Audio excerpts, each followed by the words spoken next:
When it comes to artificial intelligence, there is great enthusiasm for the benefits it could bring, but also concerns about its potential abuses, especially regarding privacy issues. With that in mind, China has just issued its first set of national guidelines to steer what it calls responsible AI. How do these principles compare with others around the world, and will the Chinese guidelines be enough to protect privacy without impeding AI innovation?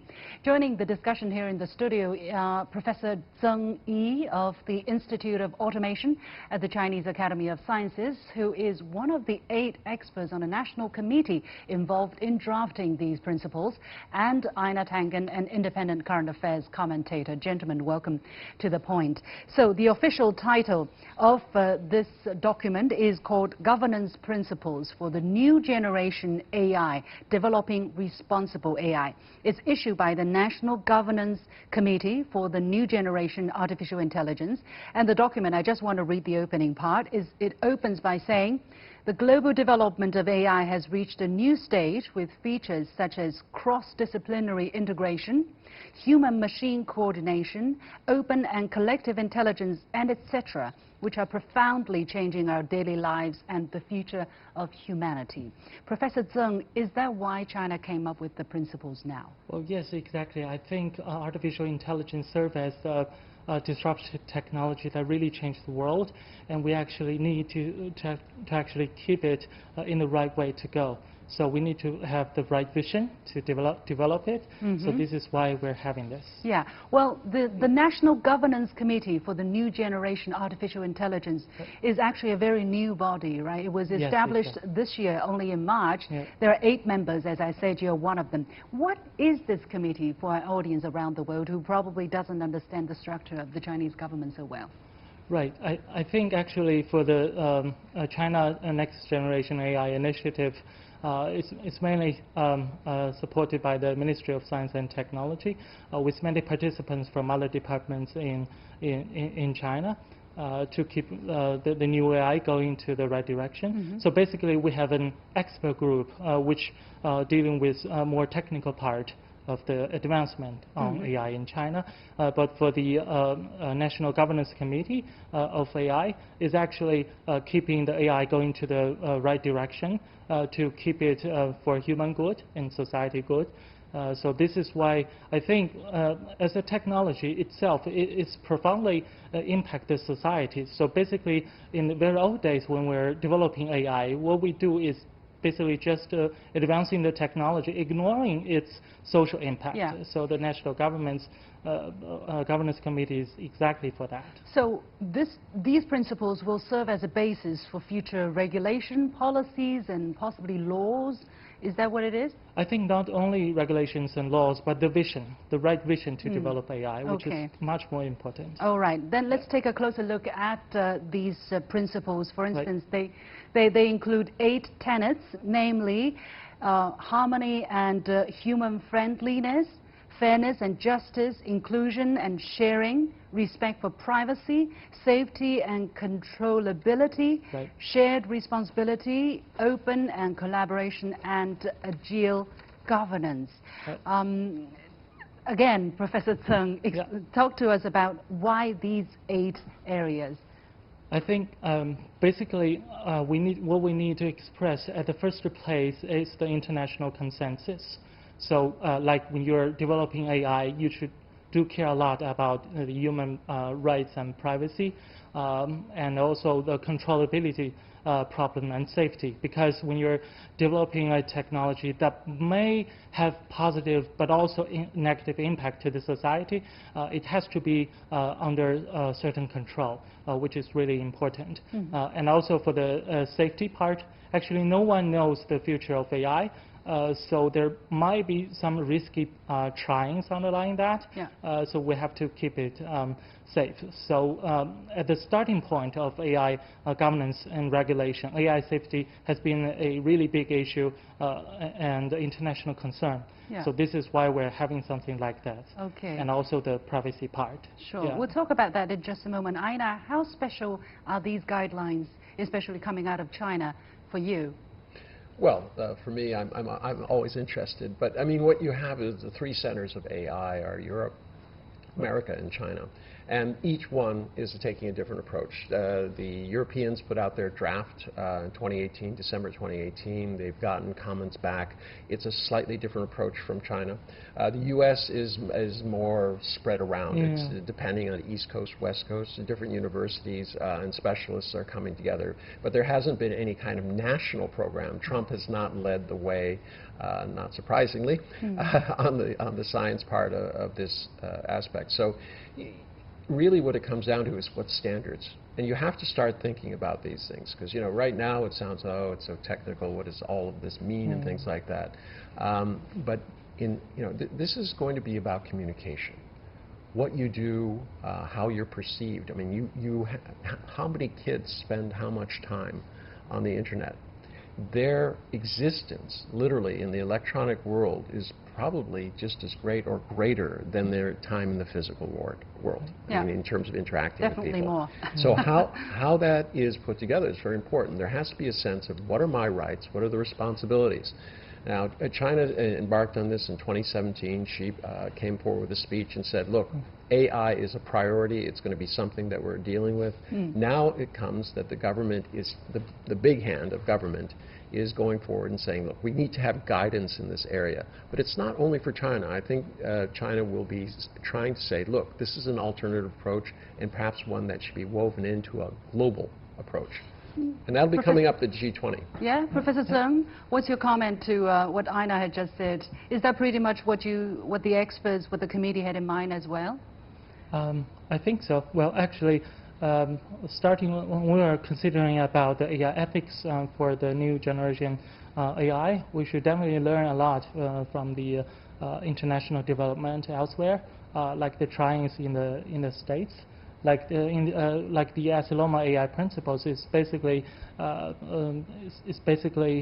based on the Future of Life Institute trying, which is basically the consensus between scientists. It's not really government officials. And so it's not a Chinese thing. Basically, you are taking good practices from other parts of the world as well and incorporating that. Yeah, exactly.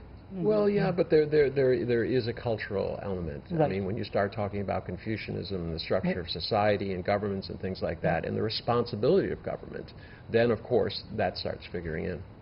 Professor Zeng, where's the Chinese element here? I think at the starting point, the harmony and human friendliness is actually rooted into the most ancient Chinese philosophy. Well, actually, for the word harmony, is the basic meaning, fundamental in Chinese fundamental philosophy is optimizing symbiosis, which means the collective intelligence for the world to push things forward.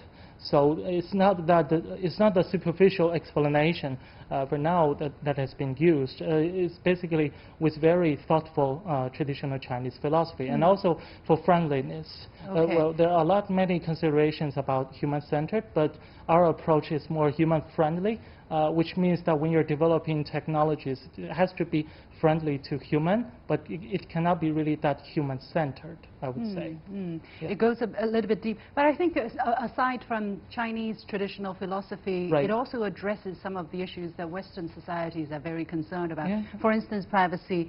One of the, under the first part, these principles say the development of AI should be based on the premise of ensuring social security and respecting human rights, and should prevent misuse, abuse, and evil use of AI technology by all means. Why is the protection of human rights highlighted here? Well, I think when you're pushing things forward by using technology, it's actually for human good. So you cannot really develop technology that you are not quite sure whether it is good for human or not.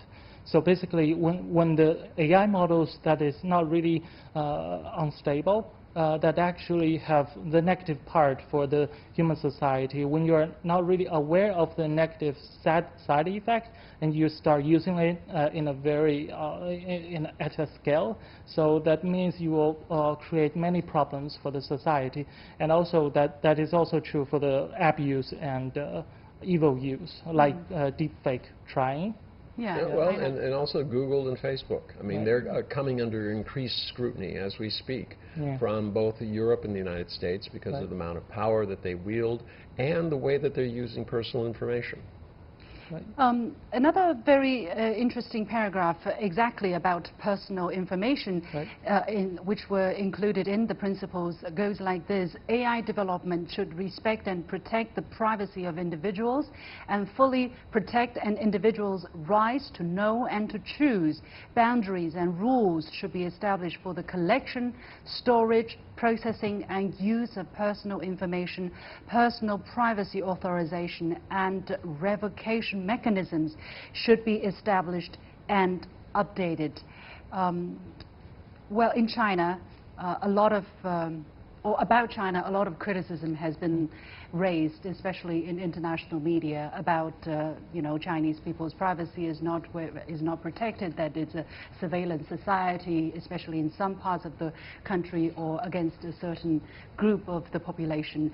So what is the consideration here? Where do you draw the line where you need a certain amount of information, personal information, but you also need to protect to the maximum level possible people's privacy? Right. Well, I think basically the need for the personal information in artificial intelligence development is to create something like personalized services, which we all need. But I think there is a line right there when people don't really like it. So for example, talking about the data revocation mechanism, well, actually, when you talk to companies, AI companies, they don't really like it at the first point. Talking about like something data like... revocation, meaning I don't want my information to be collected. I used to be part of Facebook, now I want to get out. Yeah, I want my data back or something like that. So in GDPR, it actually has something similar. GDPR is the EU regulation on personal data. Yeah, I was told that when people are deploying GDPR thoughts in their system, at first all the companies don't really like it. It's like, no, we don't really want it. But after the application, they actually get more users who trust them in a much better way. So they're actually surprised. So that I hope that the same thing happens in China. When you're taking care much more about the privacy part, and then you have more users to trust you.